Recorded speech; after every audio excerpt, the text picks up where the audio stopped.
media reported the Israeli military deployed all of its standing army infantry and armored brigades to Gaza. Pope Leo XIV prays for Chinese Catholics to be in communion with Rome in first comments on the thorny issue. At least 12 people have been killed after a massive Russian attack targeted the Ukrainian capital, Kyiv, and other regions of the country for a second consecutive night. According to Ukraine's Air Force, Russia attacked with 367 drones and missiles, making this the largest single assault of the more than 3-year-long war. Several residents in Kyiv trooped out to the streets to count their losses in the aftermath. Конечно, очень tяжело было, потому что и пожар, и эти прилеты, двери заклинило, все горело, квартира соседняя горит. Ukraine's President Volodymyr Zelensky condemned the attacks and urged Western partners to deliver air defense systems to protect the Ukrainian population. On Russia's side, the defense ministry claimed it shot down 110 Ukrainian drones overnight, with authorities forced to shut down airports across several cities, including Moscow's airport. The recent escalation in fighting and air attacks came as both sides completed the biggest prisoner exchange since the start of the war. There have been emotional scenes in Ukraine and Russia as the two countries completed the exchange of 1,000 prisoners each. The 3-day swap, the largest since the war began 3 years ago, started on Friday with the last 303 prisoners handed over on Sunday. It was agreed on in Istanbul earlier this month during the first face-to-face talks between the two sides since the war began. The exchange, which included civilians, has been the only concrete steps towards peace to emerge from the meeting. Just hours before the last handover, Russia hit Ukraine with a massive drone and missile assault.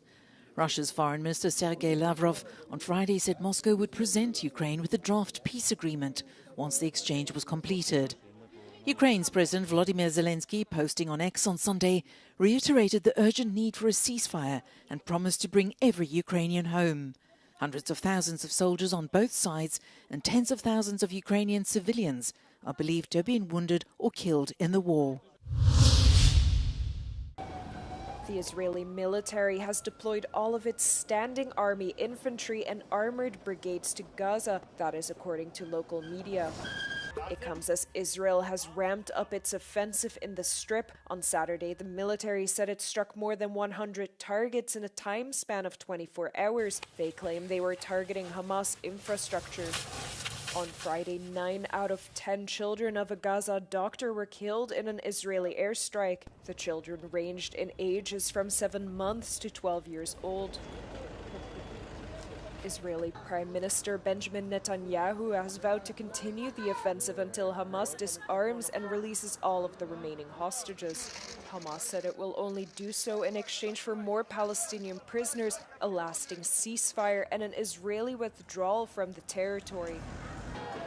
Meanwhile, in Tel Aviv, protesters gathered on the streets in the weekly demonstration, demanding a lasting ceasefire and the immediate release of all the hostages.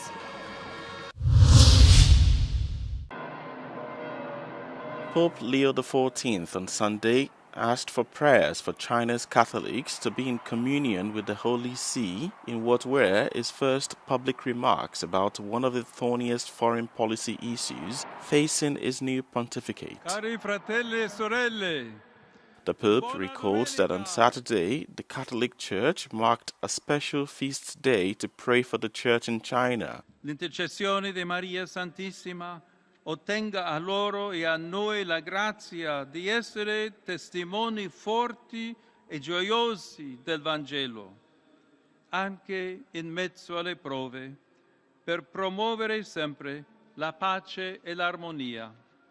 Pope Benedict XVI had initiated the feast day as part of his efforts to unify China's estimated 12 million Catholics. Since then, the Vatican has been working for years to try to improve relations with China that were officially severed over 7 decades ago.